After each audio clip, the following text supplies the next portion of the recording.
So the first square root function we're going to graph is the parent function, root x. And for that, right, so f of x is equal to root x, we're going to pick values for x. Of course, you're always free to use whatever value for x that you want, but it's always wise to pick values that work out more nicely, right? So if here, whatever value you're going to pick for x, if you're going to take a square root of it, then why don't you just pick the perfect squares, right? So 0 is a good one. We like to take a square root of 0, right? Because that will just give us 0. The next perfect square is a 1, right? Root 1. And what's the next one? 4, right? So 4 will give you root 4, which is 2. When you graph this, now take a look. Can I plug in a negative value for x? No, because the square root of like -2 or -4 is an imaginary number, which I can't graph. So talking about domain, if domain is all the x values that give you a real number for the function, then the domain of this is only going to be 0 and up, right? So x is greater than or equal to 0. You're not going to have anything past that. So at x equals 0, we get 0. And then x is 1, we get 1. 4, we get 2. And the graph, and then eventually it's going to go up, right? If it's 9, it's going to be y equals 3. So the graph is going to look like this. Okay?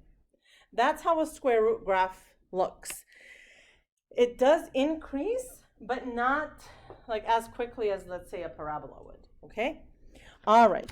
So the domain, you can see, is x is greater than 0 or equal to 0. And the range, too, is x is greater than or equal to 0. Let's think about that. Are there any x values that you can put into here that will give you a negative y value?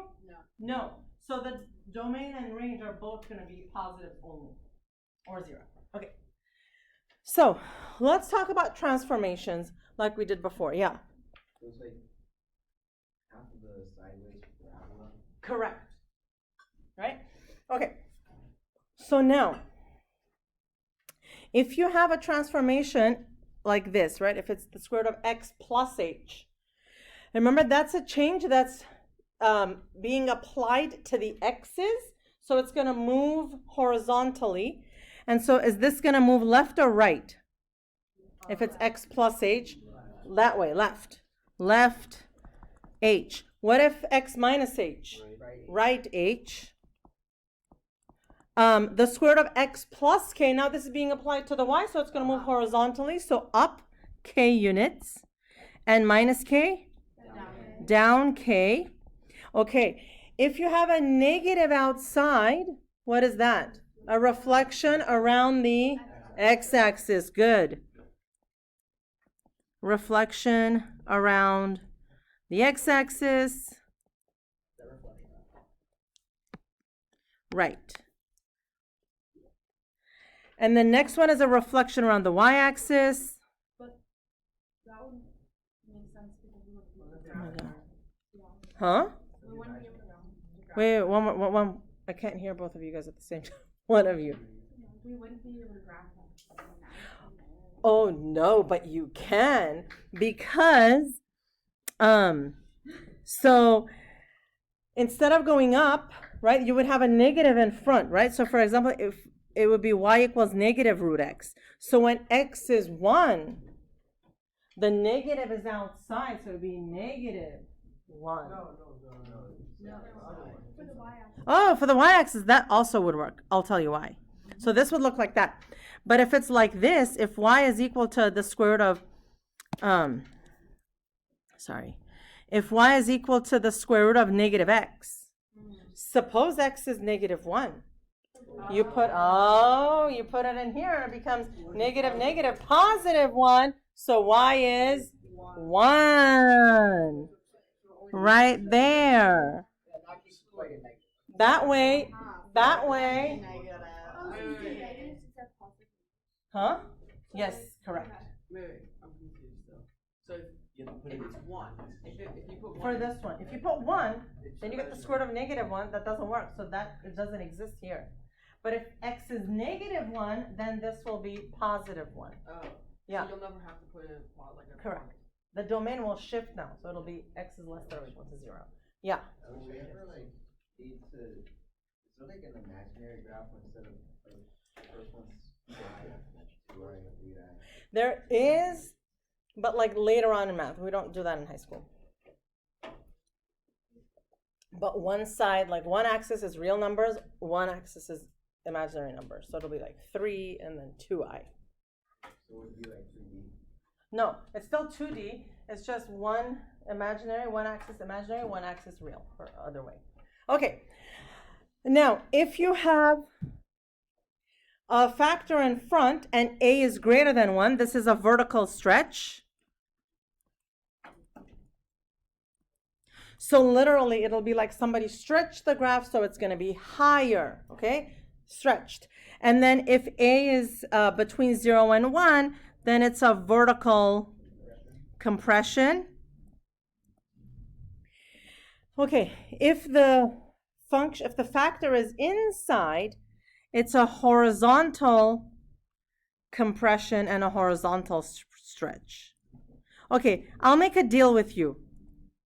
Okay, hang on. Okay, hang on. I know what you're gonna say. Okay, for these two, actually, I'm going to not do this. I want you to know the stretch and the compression here. For these, I'm just fine if you just say dilation. That takes both of them into consideration. Okay, I'm not going to ask you the specifics for the horizontal.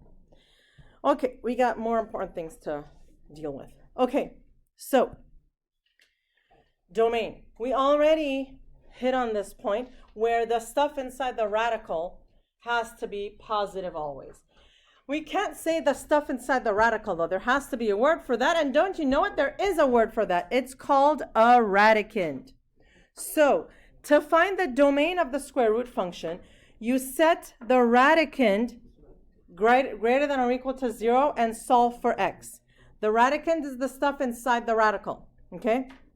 To find the range of the square root function, that has to do with k. Remember how we said k tells you, the vertical shift, right? Okay, so if a is positive, then the range is y is greater than or equal to k.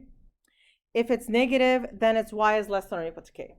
Okay, now, the one thing I hate doing in math is memorizing things. So please, don't memorize this. We need to understand it so that when you're just faced with an equation, you just look at it and you can figure out where it goes. Hang on, let me do a couple and then I'll take questions. All right, so let's take a look here for a minute.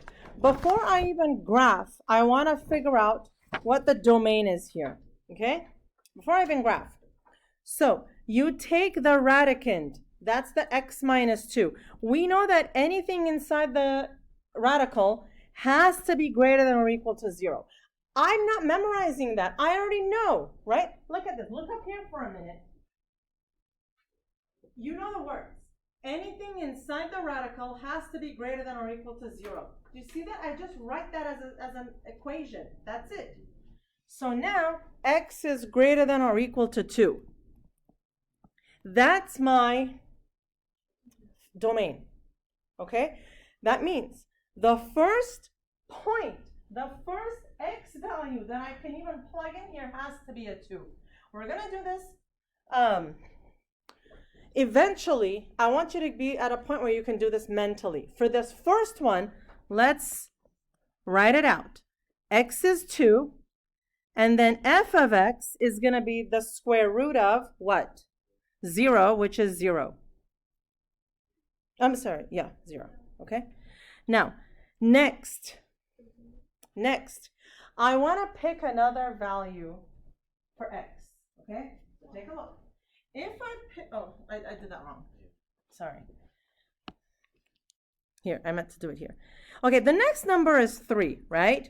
So 3 minus 2 is 1. The square root of 1 is 1. Perfect. Okay, the next number here is a 4. But I'm not going to use 4 because 4 minus 2 does not give me a perfect square. So this is where you're going to think smart, not hard, right? You're going to work smart, not hard. So go to the next one that gives you a perfect square in here, 6. Because 6 minus 2, you get a 4. And the square root of that is 2. There. And once you have like 3 points, that's good enough and you can graph it. Yep. They're all going to look the same because they're square root graphs. Just like all parabolas will look the same because they're all parabolas. Okay. Eventually, you're going to do all that in your head because in honors, I don't need you to be writing things down. Just the opposite. We need to see big picture. Okay. You tell me, what's the range? Y is greater than or equal to 0. Okay, so take a look here. The default case, it's always going to start on the x-axis. This is a positive function. It's going up, so it's going to be y is greater than or equal to 0. Now, let's look here for a minute. Let's do domain. Okay, let's do domain and range here. Set the radicand greater than or equal to 0. X is greater than or equal to 4.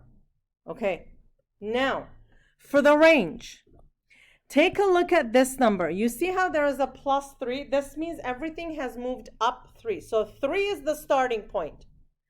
This is a positive function, so it's going to go from 3 up. So I say y is greater than or equal to 3. That's it, right? I did it like an honor student would. Just looked at the big picture. Okay, now let's see. So the first point here is going to be 4, 3. Everybody see that? Okay, now, next thing I can put in a 5, and I get 4, right? I kind of did that mentally. What's the next number I can use for x so I get a perfect square here? 8. 8 minus 4, that's 4, so I get 2 from the radical plus 3, 5.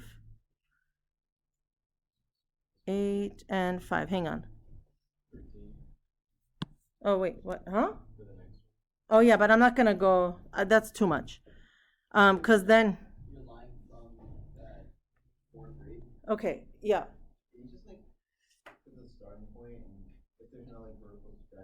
Yeah, that's what I'm gonna. Yeah, that's what I'm gonna. Yeah, okay. Hang on.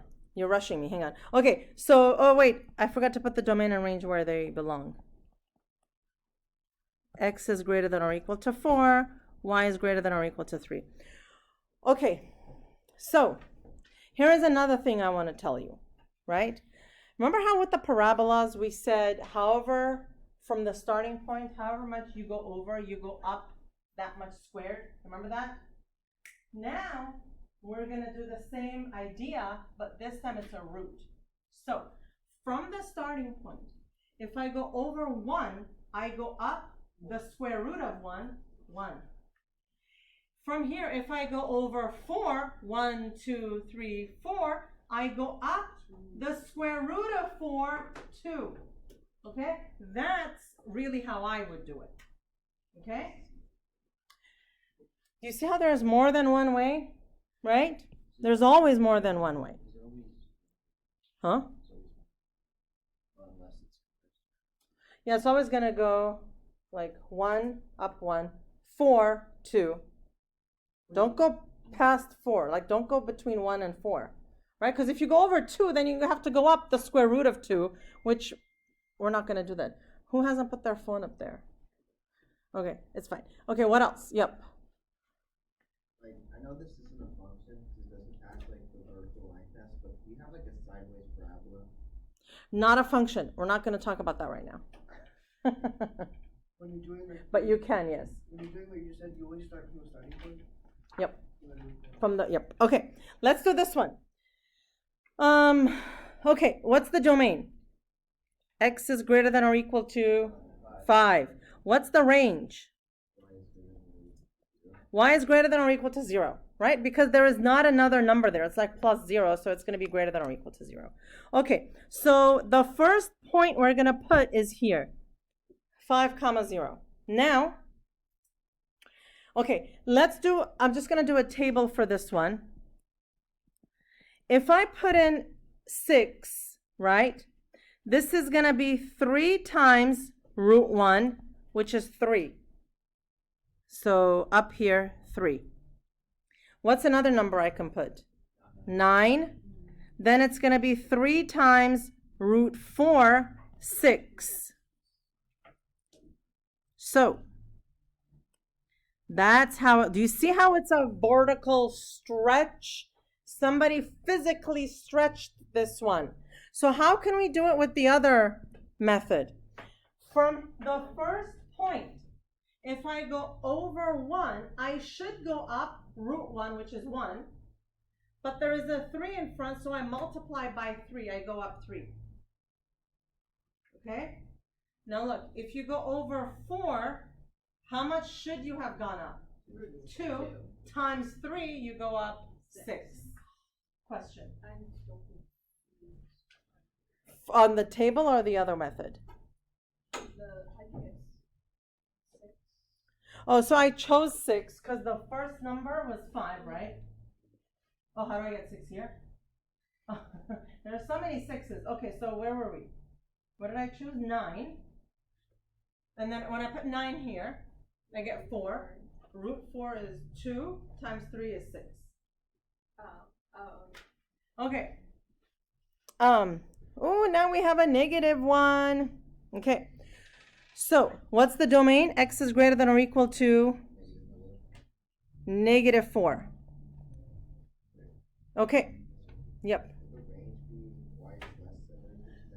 Correct. So now, take a look at this one. I have a -6, so my starting point is at -6. So it's y is going to be in relation to -6. Because there is a minus in front, this is going to be a reflection, so it's going to move downwards, so it's going to be less than or equal to -6. Okay. Now, so the first point here is going to be at -4, comma -6. Right? Because x plus 4 moves it 4 units that way, -6 moves it 6 units down. So now, let's see how it looks with a table, and then we'll do without the table. The next one over will be -3. X equals -3. So this is going to be -√1 -6 -7.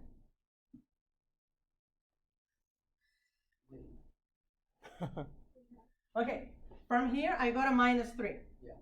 Okay, -3 plus 4, 1. So I have -√1 -6. So it's -7. Okay, Ben? Yes. Okay.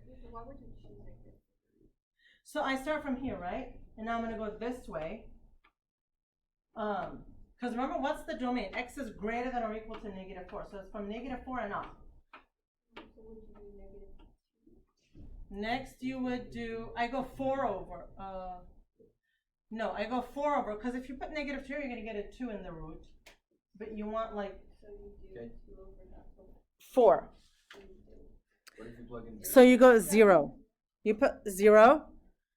So now you're going to get 0. I'm sorry. -2 minus 6, -8. So as a rule of thumb, when you start with the starting point, the next one should be 1 over, then 4 over, then 9 over from the original. Okay? Okay. Could we have done that without the table? Of course we could, because now if I go over 1, I should move vertically the square root of 1, which is 1, but I go down because of that negative. If I go over 4, I go down 2. Okay, moving on. All right. Okay. So, radicand greater than or equal to 0. Subtract 1. -1/2. So the domain is x is greater than or equal to -1/2. Is it always? Yep. Well, not really, no. Unless there is a negative in front. Then you have to switch the sign. What do you mean the negative? Is the in front of 2x? Got it. No, if it was negative x, then you have to divide by a negative, so you switch the sign, so it'll be less than. Right. Okay, so now the range. This doesn't have a vertical shift, but there's a negative in front, so it's going to be y is less than or equal to 0. Okay, so here. Okay, for these ones, Wait, here, why is less than? because there's a negative here, so it's going to move downward. Oh. For these ones, if there is a factor here, I would suggest do the table. It's easier, okay? So the next one I'm going to choose here is a 1. So it's going to be negative the square root of 3. Wait, why not? No, 1 is not a good one. No, half, Because because it's 1 over, so it's a half. Negative half If is you 1 do half. 0, it becomes 1. Wait a minute. Sorry. Why didn't you do 1.5 and then you- Sorry. I put my initial point at the wrong place. Hang on, guys. Sorry. This should have been at negative a half and 0. Sorry, guys. I put my initial point at the wrong place. So we're starting at a negative a half, right? So the next one, I would use 0. Okay? So if I use 0, what do I get? Negative root 1, which is just negative 1. Okay? And then what else? So what's the next number that you can put in there that will give you a perfect square in the root? 4, right? Because that would give you a root 9. So if I put 4, I mean, because I don't like to use the halves, right? So if I use 4, I'm going to end up with a negative 3. And 3 closes enough. So hang on. Yes. So do you see how, because I wasn't careful for the first point, I put it at the 0 and that like set everything off, right? Had I, started at the negative half, I would have been like, okay, 0 is the next one. Okay, so that's how that looks. All right, next. Okay, go ahead and do that one very quickly. I'm going to give you 20 seconds. Shouldn't take more.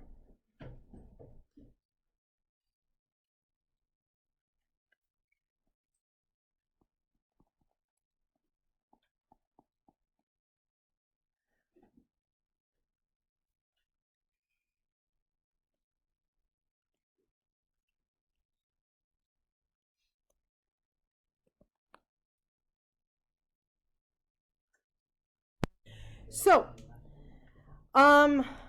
this is an inequality now. So look, it's f of x is greater than 2x minus 1, okay?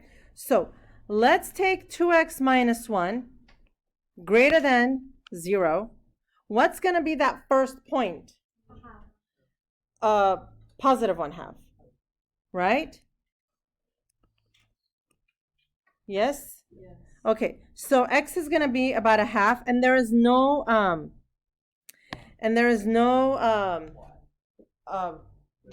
shift in the y. Okay, but now, because this is a greater than, not a greater than or equal to, that first point that I put there on the half has to be an open circle. Ooh, plot twist. Okay. Now, let's pick some points here. So the first one is at the half. Let's go to the 1. So this is going to be 2 times 1 minus 1, root 1, which is a 1. Just put a small point there. I'll tell you why.